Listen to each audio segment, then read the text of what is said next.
દિલ્હીમાં આયોજિત AI summit દરમિયાન કોંગ્રેસ નેતા રાહુલ ગાંધી અને યુથ કોંગ્રેસ દ્વારા કરવામાં આવેલી ટિપ્પણીઓ અને વળતરને મુદ્દે ભાજપ મહિલા મોરચાએ રણસીંગું ફૂંક્યું છે।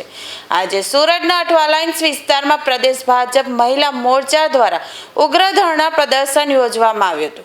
મહિલા કાર્યકરોએ રાહુલ ગાંધીની તસવીર પર દેશદ્રોહી કોંગ્રેસ લખેલા પોસ્ટરો પ્રદર્શિત કરી સૂત્રોચ્ચાર કર્યા હતા અને આક્ષેપ કર્યો હતો કે કોંગ્રેસે આંતરરાષ્ટ્રીય મંચ પર ભારતની છબી ખરડવાનું નિંદનીય કૃત્ય કર્યું છે।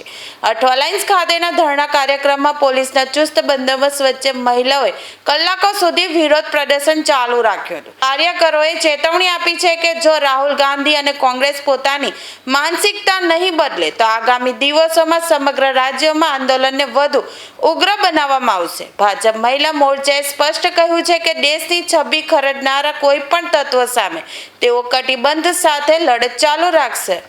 सूरत महानगर महिला भारतीय जनता पार्टी सूरत महानगर द्वारा आज महिला मोर्चा द्वारा एआई समिटनी अंदर राहुल गांधीए जे विरोध कर्यो हतो एना माटे आज अमे एमने पण विरोध प्रदर्शन करी रह्या छे। भारत एआई क्रांतिनुं मजबूत नेतृत्व करी रह्युं छे।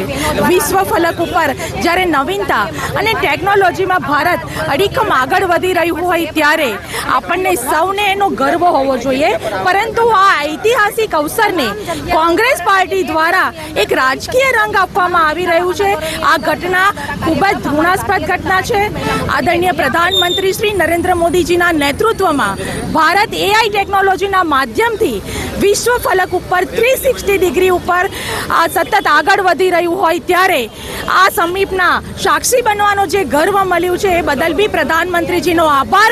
અને રાહુલજી, मुझे आपसे कहना है कि टेक्नोलॉजी के माध्यम में एक बार आप उस समिट में देखा होगा तो आपको पता होगा कि ये विश्व फलक जब उसको आवकार रही है तो ये राजकीय रंग क्यों।